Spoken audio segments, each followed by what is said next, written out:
بسم الله الرحمن الرحيم الحمد لله الصلاة والسلام على رسول الله وعلى آله وأصحابه وسلم تسليما كثيرا الران تنقى شيخ خينيا شيخ بكما حيوبيا عالم بيا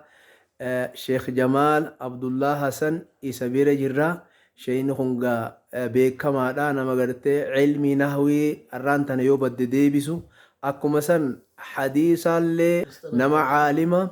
نما مسجدا أرتنيا قدا سنت علمي ربي خبر سيسو إمامة وهندتو عالما نتقبل ربي أرمينو هذا رئيسو الرئيسة من إساتي زيارة إسا وجي والأقرر فيديو تقو خنا إسا الرافوني علمائي تينيا ربي أرمينو هذا رئيسو شيخ خينيا ربي أرمينو هذا رئيسو نمغرتي دوادان بكما دا nama gartee biyya teenya tana keessatti hambaa ulamaa'ii teenyaa warra hafeenuu jiru rabbi urminu haa dheeressu isaanirraahi ilmuma feete yoonii fi barbaadde biratti arkatta jechuudha. Hadiisa feetu biratti arkatta. Naxwii afaan arabaa mijjeefate khutbaa inni godhullee gartee tana maga seentu tafsiiraa waa hunda ilmii hadiisaa wanni inni hin barsiifne hin jiru jechuudha. Arra isa bira jirra sheekha keenya gaa urmii rabbiin haa dheeressu isinillee warri viidiyoo kana daawwattan du'aa'ii akka nuu gootaniin isinii jenna fuuldura seenaa ulamaa'i teenyaa tana itti yaaddoyne irraa gartee ilmii fi seenaa isaanillee hambisuudha qabna. Amma gara sheekha keenyaattiin ichi deebi'a. Sheekha keenya gaa maqaan keessan Sheekh Jamaal Abdullah Hassan. Sheekh Jamaal Abdullah Hassani. Maasha Allah. Sheekha keenya gaa urmi rabbiin isin nuhaaf dheereysu. Arraan tana isin ziyaaruu keenya kanaaf hedduudha gammannaa. Kitaaba afaan salaataa kanallee arraan tana argitanii yaadallee akka irratti nuuf kennitan feenaa hawaasa keenyaafillee dhaamsa akka nuuf dabarsitan feenaa dura meegaa kitaaba isin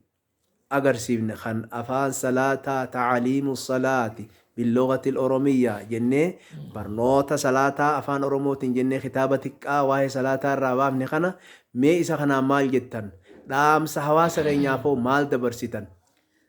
مرحبا بسم الله الرحمن الرحيم. دوبا كتابنا تعليم الصلاة باللغة الأورومية كن كتاب أهم مهم كتاب جبا برباچسا أمتا خينياف واني تعليم الصلاة كن واني صلاة أولي هنجرتو أمتا خينيا أفان إسانيتي نكنتي سنترجمتني في فسرتني في قلون كن وانا جايباتي جزا ربي سني أقلتون أمتا خينيا نتيجة واني ندامو akka jabaatanii waan silaa majlisa deemanii dur qaraanu kana qayetti rabbiin afaan oromootiin hiikaa godheef kana akka namuu mana naqatee kitaaba kana namuu ka bitatu kitaabni kun waan jabdu sanii dhaama jechuudha. ما شاء الله أرمي ربي سناديسون فولدورا يا ربي جوا والد ديبنا أما بفولي غلاتي دام سيوك أباتني سواسا خينيا أواسن خينيا غابرنوتا الدين كنا itti barachuu gizee diin dhabamaa jiru kana gizee badiin guddachaa jirtu kana keessatti akkaan shari'a islaamaa seera islaamaa kana barachuu keessaa'uu taaliima salaataa kaloogaa oromii kanaa waliin akka gajjabeessee dhaamu isa kana namu ka barattaniin xiqqaa guddaan dhiiraa dhalaa keenyaaf dhaama keessaa'uu shabaabni keenya shamarran keenya baratanii jiran afaan oromooti saniifuu akka jabattiin dhaamaaf. جزاكم الله خيرا شيخ خينيا ربي اسن راهاجاتو غاف بيرا يا ربي جي بلينا غمچو ولي ديبنا ورمي ربي اسن اديريسو وري غرتي سغليتنا دغيسن شيني خينيا بكما مسجد مغارا حرر ارتنيا خجابو قدا سنتي امام خطيبه واهند برنوتا فيت فتوى وان فيت غافتا حركر اسني خكا جچو عراف اسمرتي غبابسنا السلام عليكم ورحمه الله وبركاته.